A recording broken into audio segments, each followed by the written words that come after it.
Good morning dear student, आप सभी का नए वीडियो में स्वागत है। और हम आज सीखेंगे कोणों के त्रिकोणमितीय अनुपात कैसे निकाले जाते हैं। जैसे कि आपने देखा होगा, जैसे कि साइन 45 का या साइन 60 का मान कैसे निकालना है, वो चीज़ आज हम सीखेंगे। देखो मैंने क्या लिख दिया है, 45 के त्रिकोणमितीय अनुपात। अब आज हम ये सीखेंगे कि 45 के त्रिकोणमितीय अनुपात कैसे निकालेंगे। सबसे पहले हम क्या करेंगे, एक समकोण त्रिभुज ले लेंगे। क्या ले लेंगे? समकोण त्रिभुज। यहाँ पे देखो हम एक समकोण त्रिभुज ले रहे हैं।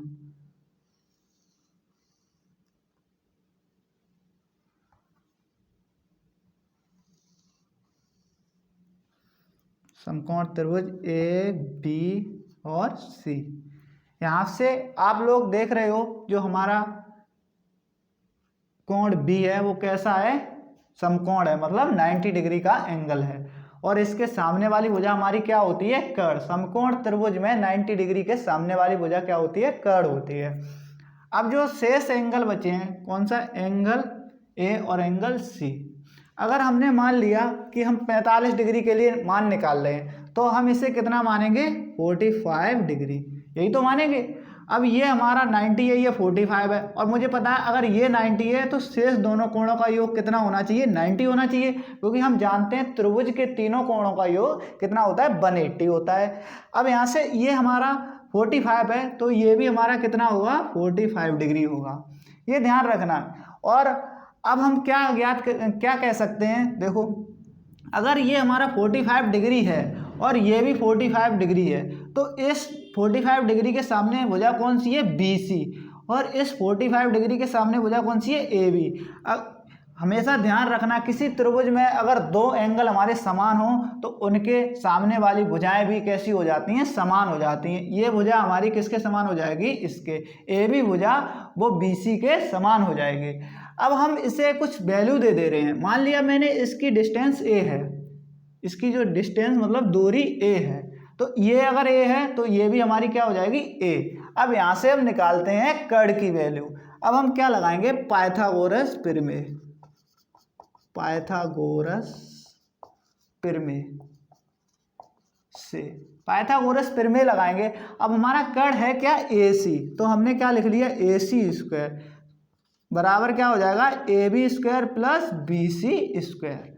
अब AB और BC तो इक्वल हैं, मतलब क्या माना है? A स्क्वायर और प्लस इसे भी A माना तो A स्क्वायर हो जाएगा। तो AC स्क्वायर बराबर हमारा क्या हो गया? A square plus A square. AC square बराबर क्या हो जाएगा? 2A square. अगर AC की हम वैल्यू निकालेंगे तो क्या निकलेगी? A तो बाहर हो जाएगी, इस पर जब रूट चढ़ेगा, और रूट 2 मतलब 2 रूट के अंदर आ जाएगा, तो क्या हो जाएगा? A√2। जो AC की वैल्यू आ गई है वो कितनी आ गई है? A√2। अब यहाँ से हमें तीनों चीज़ें प्राप्त हो गई हैं। तो अब हम क्या करेंगे कि अब हम, जैसे कि अभी हमने आपको पढ़ाया है त्रिकोणमितीय अनुपात, जैसे साइन थीटा बराबर क्या होता है? लंब बटे कर्ण। उन्हीं के थ्रू हम 45 डिग्री का मान निकालेंगे। देखो यहाँ से निकालना हम स्टार्ट कर रहे हैं। अब हम निकालेंगे सबसे पहले साइन का। साइन 45 डिग्री का मान निकालना है। तो साइन थीटा बराबर क्या होता है हमारा? साइन थीटा बराबर होता है हमारा लंब बट्टे कर्ण। यही तो होता है, त्रिकोणमितीय अनुपात में हम पढ़ चुके हैं। तो लंब हमारा इसमें देखो कितना है? लंब ये मान लो चाहे ये, अभी मतलब वैल्यू इक्वल है इसलिए हम कुछ भी मान सकते हैं। तो हमने मान लिया लंब हमारा A है और कर्ण कितना निकला है? A√2। A√2। तो यहाँ से इस चीज को काटेंगे तो जो हमारी वैल्यू निकली वो क्या निकली? 1/√2।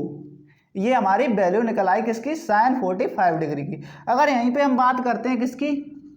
कॉस 45 डिग्री, तो हमारी क्या वैल्यू निकलेगी? कॉस थीटा बराबर क्या होता है? आधार बट्टे कर्ण। तो यहाँ पे लिखेंगे आधार बट्टे कर्ण। देखो आधार बट्टे जब कर्ण लिखा है तो आधार हमारा कितना है? A है। आधार और लंब दोनों इक्वल हैं तो कुछ भी लिख सकते हैं, तो A है। तो यहाँ और कर्ण कितनी वैल्यू निकली है? A√2। यहाँ से A से A कट गया, ये भी वैल्यू हमारी कितनी आ गई? 1/√2। हम जानते हैं साइन 45 और कॉस 45 की जो वैल्यू होती है वो कैसी होती है? इक्वल होती है। अब हम आगे बात करते हैं। देखो अब हम वैल्यू निकालेंगे, साइन कॉस की निकाल ली, अब हम निकाल रहे हैं टेन की। Ten 45 degree. टेन थीटा क्या होता है हमारा, लंब बट्टे आधार, यही तो होता है हमारा टेन थीटा। अब हम यहाँ से वैल्यू रख देंगे, अगर हम वैल्यू रखेंगे, लंब हमारा क्या है ए, आधार भी क्या है ए, इससे ये कट गया, वैल्यू कितनी आ गई 1, तो tan 45 की वैल्यू कितनी आती है 1। अब हम बात करते हैं कोसेक की, कोसेक 45 डिग्री।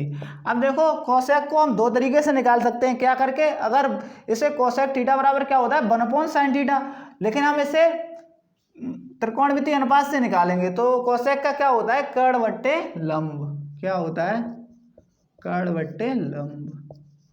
तो कर्ण हमारा क्या है a√2 अपॉन लंब कितना है ए से ए कट गया तो वैल्यू कितनी आ गई √2। अब हम बात करते हैं कोसेक के बाद सेक की, सेक 45 डिग्री। अब सेक 45, सेक थीटा किसका उल्टा होता है कॉस का, तो सेक थीटा क्या हो जाएगा कर्ण बट्टे आधार, कर्ण बट्टे आधार। अब यहाँ से देखो कर्ण हमारा कितना है a√2 अपॉन में क्या आएगा आधार ए से ए कट गया, ये वैल्यू कितनी आ गई √2। सेक और कोसेक 45 की जो वैल्यू होती है वो भी हमारी कैसी होती है इक्वल होती है। अब हम बात करते हैं किसकी कॉट की, कॉट 45 डिग्री। अगर कॉट 45 डिग्री लगाएंगे तो कॉट किसका उल्टा होता है टेन का, तो टेन थीटा बराबर क्या होता है लंब बट्टे आधार, तो ये क्या हो जाएगा आधार बट्टे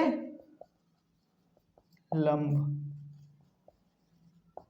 तो आधार भी हमारा ए है और लंब भी हमारा ए है, तो ये वैल्यू कितनी आ गई 1। इसका मतलब क्या हुआ आपकी सेक 45 और वो सेक 45 और कोसेक 45 की वैल्यू √2 होती है, और कॉट 45 और टेन 45 की वैल्यू कितनी होती है 1 होती है। और यहाँ से आप लोगों को बहुत सही समझ में आया होगा। आज के बाद आप मतलब डायरेक्ट साड़ी से नहीं, आपको ये भी पता चल गया है कि ये वैल्यू जो 45 डिग्री की है वो कैसे निकली है, कैसे मतलब डायरेक्ट साड़ी से आप रट लेते हो, साड़ी याद करवाते हैं टीचर, लेकिन यहाँ से आपको पता चल गया है ये वैल्यू कैसे आई है। अब जो नेक्स्ट वैल्यू हैं जैसे कि 30 और 60 है और 0 और 90 डिग्री, वो हम नेक्स्ट वीडियो में कराएंगे। अगर आपको ये वीडियो अच्छा लगा हो तो लाइक कर देना और चैनल को सब्सक्राइब जरूर कर लेना। Thank you for watching, good bye.